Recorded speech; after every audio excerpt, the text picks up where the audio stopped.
آیات جو میں نے آپ کے سامنے تلاوت کی ہیں، ان میں اللہ تعالیٰ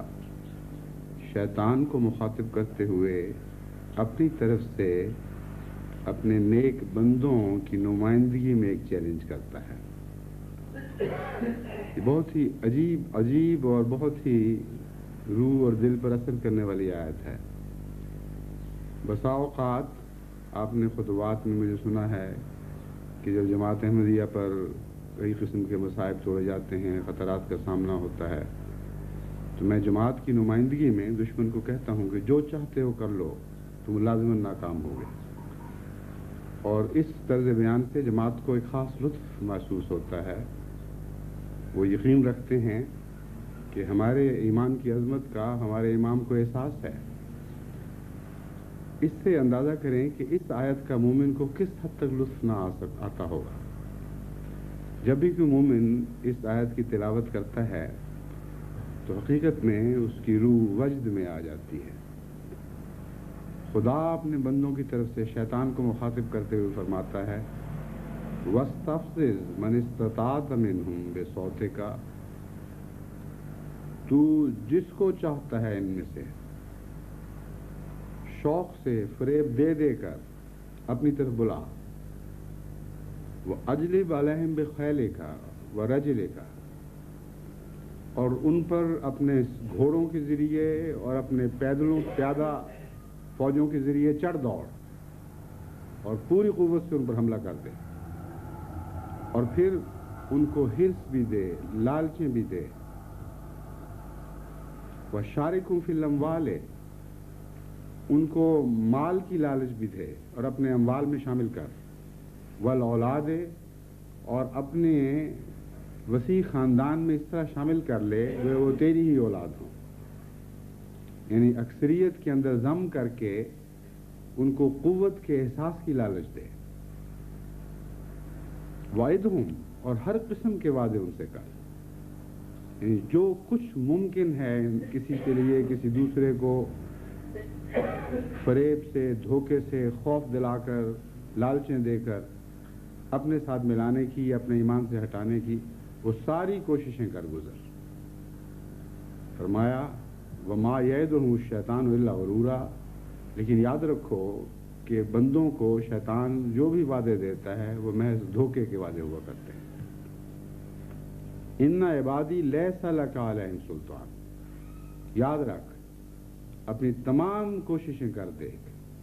جو بندے میرے ہیں وہ میرے ہی رہیں گے۔ لیس لک علیہم سلطان، تجھے ہرگز کبھی کسی قسم کا کوئی غلبہ مجھ سے محبت کرنے والے، مجھ پر ایمان لانے والے بندوں پر نصیب نہیں ہوگا۔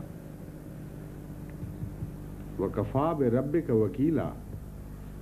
اور یہ فرمانے کے بعد حضرت اقدس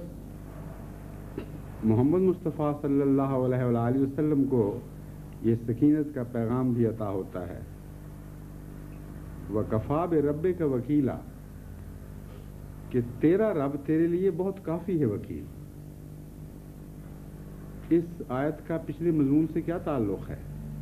تعلق یہ ہے کہ اللہ تعالیٰ فرماتا ہے میں جو تیری وکالت کر رہا ہوں، مجھ سے بہتر اور کون وکالت کر سکتا ہے؟